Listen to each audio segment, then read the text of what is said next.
తాకట్లో ఉన్న మీ బంగారాన్ని విడిపించి ఆ రోజు ఆన్లైన్ రేటుకి కొంటాం. Sharma gold company. నమస్కారం అనిల్ సింగ్ గారు. నమస్తే శిరీష. సార్, గత కొన్ని రోజులుగా గోల్డ్ గురించి ప్రతి ఒక్కరు ఎదురు చూస్తున్నారు. అంటే రేట్ పెరుగుతుందా తగ్గుతుందా? బికాస్ నిమిషానికి గోల్డ్ ప్రైస్ లో చేంజ్ అనేది మనం చూస్తూ ఉన్నాం. ఈ చేంజ్ గల కారణాలు ఏంటి? ఎందుకు ఇలా జరుగుతుందంటారు?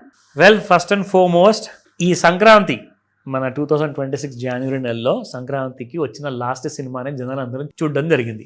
దాని తర్వాత రిలీజ్ అయిన సినిమాలు చూసే అవసరం లేదు, ఎందుకంటే గోల్డ్ సినిమా చూపిస్తుంది. అక్కడ జరిగింది ఏంటో అందరూ చూశారు, కానీ జరగబోయేది అంటే అన్నది అదో పెద్ద ప్రశ్న అందరికీ. సో జరగబోయేది ఇలాగే ఉంటుందా, అంటే ఇలాగే ఫాలో అవుతుందా, లేదంటే ఇంకా కొత్త సినిమా ఏదైనా చూపించే అవకాశాలు ఉన్నాయా? సో ఇంట్లో ఉన్న ఆడవాళ్ళు కానివ్వండి, అత్త కోడల సీరియల్ మానేశారు, మగవాళ్ళు స్పెషల్లీ బ్యాచిలర్స్ వీకెండ్లో ఒక సినిమా ఒక పార్టీ అన్నీ మానేశారు. ఇక పెళ్ళైన వాళ్ళ సంగతి అంటారా, గోవింద, పెట్టిన పెట్టుబడి కాస్త మునిగింది. ఎందుకంటే ఇది వాళ్ళు జ్యువెలరీ కోసం కొన్న గోల్డో, జ్యువెలరీ కోసం అట్ ద సేమ్ టైం కావాల్సిన పటగొలుసుల కోసం కావాల్సిన సిల్వరో కాదండి, పెట్టుబడి కోసం కొన్నారు. ఎంతోమంది, వేల మంది కాదండి, ప్రతి గ్రామంలో ప్రతి చిన్న సిటీలో కొన్ని లక్షల మంది కొన్నారు. ఇతను కొన్నోడికి పకోడి తెలియదు. సో అలా అందరూ కూడా ఎవరికి చెప్పకు, మనం ఈ రేట్లో వచ్చింది చాలా మంచి రేటు తెలుసా, ఇక్కడ నుంచి సిల్వర్ బాగా పెరుగుతుంది, మనం కోట్లధికారి కాబోతున్నాము. ఏం జరిగింది? ఓవర్ నైట్ కుప్పగూలింది. ఇందులో చాలామంది లాస్ అయ్యారు. ప్రాబ్లం ఏంటంటే ఇప్పుడు సంచుల్లో పట్టుకొని తిరిగినా కానీ బాబో నాకు మార్కెట్లో ఉన్న రేటు కంటే 10 కాదు 20,000 తక్కువగానే తీసేసుకోను అన్న అంటే నువ్వు పెట్టిపో, నేను రేటు మాత్రం ఇప్పుడే చెప్పను. నా దగ్గర ఎవరైనా భయం వస్తే నేను అతనికి అమ్మాలి కాబట్టి నేను కాల్ చేస్తా, అప్పటిదాకా నేనేం చెప్పను అని చెప్పేసి ఎంతమందిని తిరగరాని చోట్లో తిరిగి మరీ విసిగిపోయేసి అసలు ఏం చేయాలి, ఆ వెండి నెత్తి మీద కొట్టుకోవాలా లేదంటే ఏం చేయాలి, ఎవరన్నా వస్తాడా మంచి ధర కొనుక్కునేవాడంటే ఛాన్స్ లేకుండా పోయింది. డాలర్లో మీకు డే అండ్ నైట్ 24 అవర్స్లో 20 అవర్స్ ఏమో ట్రేడింగ్ జరుగుతూ ఉంటుంది, అక్కడ పడిపోతూ ఉంది కంటిన్యూస్గా. మన మార్కెట్ ఓపెన్ అయిన తర్వాత ఇక్కడ కూడా పడిపోతుంది. స్పాట్ మార్కెట్ అంటారా, అక్కడైతే అసలు మీకు కనీసం ఈ గోల్డ్ ఈ సిల్వర్లో రేటు కూడా వాళ్ళు తీసుకోవట్లా, దాని దగ్గరలో కూడా లేదు. ఫర్ ఎగ్జాంపుల్ మీకు సిల్వర్ ఇప్పుడు కూడా స్పాట్ మార్కెట్లో 3 లక్షలు అని చెప్పి చూపిస్తున్నారు, కానీ ఎవరు కూడా ఊర్లలోకి వెళ్ళి అడిగితే 2 లక్షల కంటే ఎక్కువ రేటు ఇవ్వట్లా. మరి ఎంత పెద్ద లాస్ అండి ఇవన్నీ. సో దీనికి అసలు కారణాలు ఏంటి? కనీసము 1 కాదు 2 కాదు, మంచి 5 కారణాలు ఉన్నాయి. చాలా జాగ్రత్తగా చూడండి, ఎందుకంటే అప్పుడే మీకు అర్థమవుతుంది ఇలాంటి పరిస్థితి మళ్ళీ ఫ్యూచర్లో వస్తే మనల్ని మనం ఎలా కాపాడుకోవాలి, మన డబ్బుల్ని మనం ఎలా సేఫ్ గార్డ్ చేసుకోవాలి. బికాజ్ మనం పెట్టిన పెట్టుబడి పైన నయా పైసా రాబడి రాకున్నా పర్లేదు, కానీ కనీసం మన పెట్టుబడి అన్న సేఫ్ ఉంటే చాలండి అనుకుంటారు. ఎందుకంటే ఇంట్రెస్ట్ మీద తీసుకొచ్చారు, కష్టాజీతంతో సేవ్ చేసుకునే డబ్బులు ఉన్నాయి.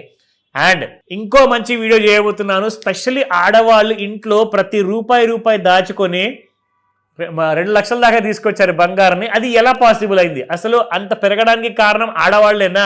ఆడవాళ్ళు రూపాయి దాచిపెట్టుకుని ఎలా వచ్చింది అంత పైకి అన్న వీడియో కూడా చేసి పెడతాను. బట్ ఫస్ట్ ఈ 5 కారణాలు మీరు తెలుసుకున్నారనుకోండి, మళ్ళీ జన్మలో తప్పులు చేయరు. ఓకేనా? సో ఈ 5 కారణాలని కూడా మీరు ఏం చేస్తారంటే ఒక పాయింట్ బై పాయింట్ మీరు బుక్లో రాసుకోండి. సో దట్ ఎప్పుడైనా బాగా పెరిగిందనుకోండి, ఈ 5 కారణాలు మీరు ఒకసారి చూసుకుంటే మీరు జాగ్రత్త పడతారు, నెక్స్ట్ టైం లాస్ పాలు అవ్వరు. ఏంటి సార్ ఇంతకీ అవి? తప్పకుండా. ఫస్ట్ అండ్ ఫార్మోస్ట్ పాయింట్ ఏంటంటే gold loses its shine. Here's why prices are falling across India and global markets. Only మీ ఒక్క ఊర్లోనే కాదండి, ఇండియా మొత్తంలోనే కాదు, ప్రపంచం మొత్తంలో ఇలాగే పరిస్థితి ఉంది, పిచ్చగా పడిపోతుంది. సో ఎందుకు పడ్డాయి అంటే మొదటి కారణము, ఫస్ట్ ఆఫ్ ఆల్ మనం చూసుకుంటే global gold prices have dropped sharply. ఎందుకు? గ్లోబల్, జస్ట్ గోల్డే కాదు, గోల్డ్ కాకుండా global gold prices sharply fall అయ్యాయి. ఏంటంటే అక్కడ రీజన్స్ ఇస్తున్నారు. సో దాదాపు గోల్డ్ స్లిప్ అయింది 1.3% అని చెప్తున్నారు ఇక్కడ. అక్కడ నుంచి జస్ట్ ఒక రోజు చెప్పారు, దాని తర్వాత మళ్ళీ 5% పడింది. ముఖ్యంగా ఏంటంటే జియో పొలిటికల్ టెన్షన్స్, ఈ 2 కారణాల వల్ల. ముఖ్యంగా ఏంటంటే ఈ 2 జియో పొలిటికల్ టెన్షన్స్ అంటే ఏంటంటే ఒక దేశం ఇంకో దేశం పైన దాడి ఎప్పుడు చేస్తుందన్న విషయం తెలియదు, కానీ దాడి చేస్తుంది అనేది మాత్రం అనౌన్స్మెంట్స్ వస్తున్నాయి. కానీ దాడి చేస్తుందని చెప్పే విషయానికి ఏమవుతుందంటే మిగతా వ్యాపారాలన్నీ కూడా భయపడి దడుచుకుంటాయి. వాళ్ళందరూ ఏం చేస్తారంటే వ్యాపారాల నుంచి డబ్బులు తీసేసి వాళ్ళు బంగారంలో పెట్టుబడి పెట్టడం మొదలు పెడతారు. ఎందుకు గోల్డ్లో పెట్టాల్సిన అవసరం ఉంది అంటారా? ఎందుకంటే ఒక్కసారి గొడవలు అనేది మొదలు పెట్టాయనుకోండి, అది ఎంత పెద్ద సర్వనాశనానికి దారి తీస్తుందో ఎవరికి తెలియదు. ఎంత చిన్న బాంబు ఎంత పెద్ద బాంబు వేసుకుంటారో మనకు తెలియదు. వరల్డ్ వార్ 1 అయిపోయింది, 2 అయిపోయింది, ఈసారి అందరూ కూడా భయపడి చెప్తున్నారు వరల్డ్ వార్ 3 కూడా స్టార్ట్ అవ్వచ్చు. మరి ఇవన్నీ మాట్లాడుతుంటే భయం అనేది వస్తుంది కదండి. సో భయం అనేది వచ్చినప్పుడల్లా మనిషికి ప్రతిసారి వాళ్ళ డబ్బుల్ని కాపాడేది బంగారమే. అది ఎలా? ఎందుకంటే బంగారము ప్రతి ఇంట్లో బావిలో దొరికేది కాదు. మీరు ఎంత బావిని తవ్వినా కానీ, ఎంత లోతుకి వెళ్ళినా కానీ మీకు బంగారం మీ జాగాలో దొరకదు. అది దొరకాల్సిన చోటునే కొన్ని దేశాల్లోనే కొన్ని చోట్ల నుంచి కొంతంత బంగారం బయటకు వస్తుంది. సో బంగారము ఇంకా కొన్ని సంవత్సరాల తర్వాత ఇంకా బంగారం దొరుకుతుందా అంటే అది కష్టమే, మనం చెప్పలేము. ఇంకా తగ్గిపోతుందేమో బంగారం బయటికి రావడం అంటే దానికి విలువ పెరుగుతుంది కదండి. ఏదైతే స్కేర్సిటీ ఉందో సప్లైలో దాని డిమాండ్ అనేది ఎప్పుడూ పెరుగుతూ ఉంటుంది.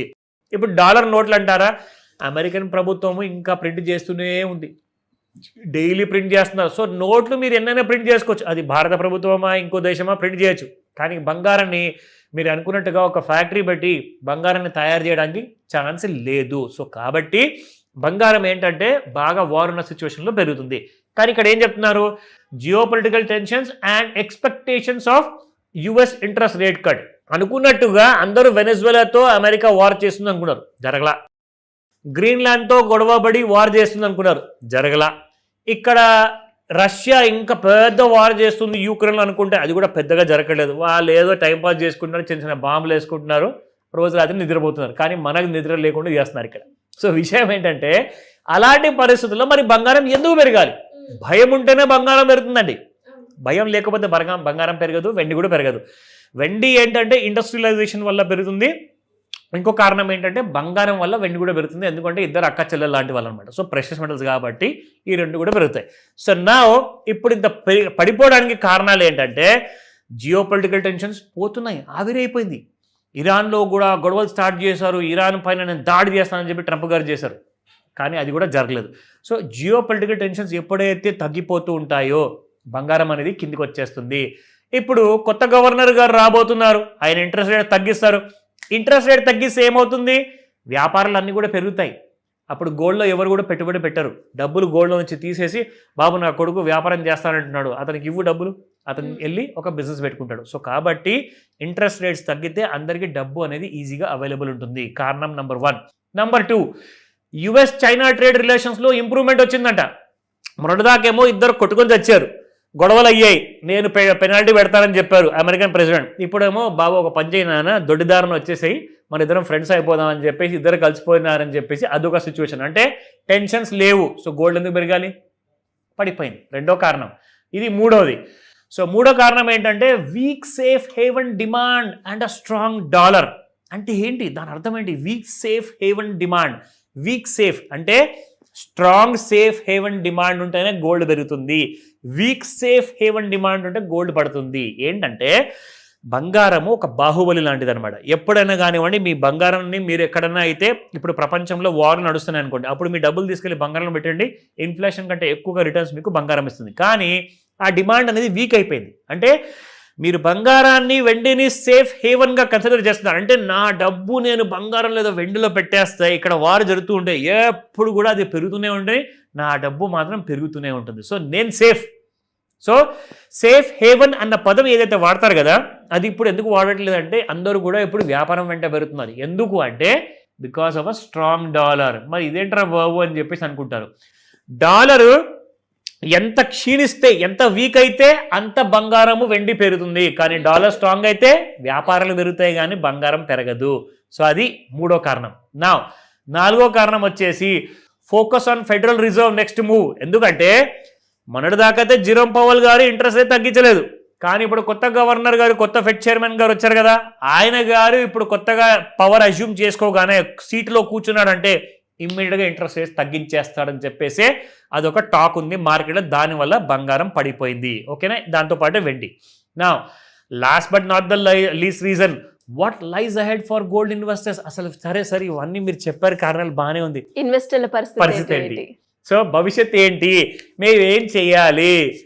ఒకటే మాట చెప్తానండి, మనము చిన్నప్పటి నుంచి ఇప్పటిదాకా చూసుకుంటూ వచ్చింది ఏంటంటే సంవత్సరానికి 2 లేదా 4% పెరిగింది. అది పద్ధతి. నెలలో 30% పెరగడం అసలు పద్ధతి కాదండి. అదేదో చిన్న మొక్కకి పండ్లు వచ్చేలాగా. పండ్లు కాదు, కాయలు కూడా కాదండి, పండ్లే డైరెక్ట్గా. అసలు ఫస్ట్ ఆఫ్ ఆల్ అయితే మొక్క వృక్షం అవ్వాలి, దాని తర్వాత పువ్వులు రావాలి, పువ్వుల తర్వాత కాయలు కాయాలి, దాని తర్వాత మీరు పండ్లు అనేది చూస్తారు చెట్టు మీద. కానీ ఇక్కడ అలా కాదండి, డైరెక్ట్గా మొక్క నాటంగానే మీకు 2 రోజుల పొద్దున మీకు పండే వచ్చేస్తుందట. అలా పెరిగింది గోల్డ్ సిల్వర్ మరి. సో అందుకే ఎలా మీకు డబ్బులు సంపాదిస్తారంటే నాకు చెప్పండి. సో స్లో అండ్ స్టడీగా పెరిగితేనే మీకు బంగారానికి అండ్ సిల్వర్కి వాల్యూ అనేది ఉంటుంది. రోజు చిల్లర చేష్టలు చేస్తూ 30% 20% పెరిగితే దాన్ని బంగారం అనరు. It will lose it's value అనమాట. సో గుర్తుపెట్టుకోండి, 4% సంవత్సరం పెరుగుతుందా, 10% పెరుగుతుందా, మహా సరే ఇన్ఫ్లేషన్ పెరిగితే బంగారం కూడా 20% పెరగచ్చు సంవత్సరానికి. అది ఓకే, అర్థమవుతుంది ఆ మాట. కానీ నెలకు 30% అంటే ప్లీజ్, అసలు చాలా కష్టం కాదు, దాన్ని నమ్మకండి. దే ఆర్ ఫూలింగ్ యూ అంతే. సో గుర్తుపెట్టుకోండి, బంగారము దానికి ఒక పద్ధతి ఉంటుంది. మీరు గత 30 ఏళ్ళు 50 ఏళ్ళు హిస్టరీ చూసుకోండి, బంగారం ఎప్పుడు కూడా ఇంత ఫాస్ట్గా పెరగల. సో పద్ధతిగా పెరిగితే దాన్నే బంగారం అంటారు. అండ్ వెండి కూడా అలాగే ఉండాలి. సో కాబట్టి ఇది ఇంకా మనకు ఇంతే పెరుగుతుందా లేదంటే ఫాస్ట్గా పెరుగుతుందా లేదంటే ఏ సంవత్సరంలో 20% వస్తుందన్న విషయం మాకు చెప్పాలి అంటే అది రీసెర్చ్ చేయాల్సి వస్తుంది, అది నేర్పించాల్సి వస్తుంది. కాల్ చేయండి, చెప్తా. సో దానికంటూ సపరేట్గా అనాలిసిస్ ఉంటుందా సార్? ఎలా పెరుగుతుంది, ఎలా తగ్గుతుంది అనేది? డెఫినెట్. ఇప్పుడు జ్వరం వచ్చినప్పుడు మాత్రలు ఇచ్చే డాక్టర్ వేరు, మీకు ఏదైనా పెద్ద హార్ట్ ప్రాబ్లం వచ్చిందంటే హార్ట్ సర్జరీ చేసే డాక్టర్ వేరు. సో దానికి ఒక వేరే విధానం ఉంటుంది, పద్ధతి ఉంటుంది, అది మీరు నేర్చుకోవాలి. డెఫినెట్గా sir. Thank you so much. Welcome Sirisha.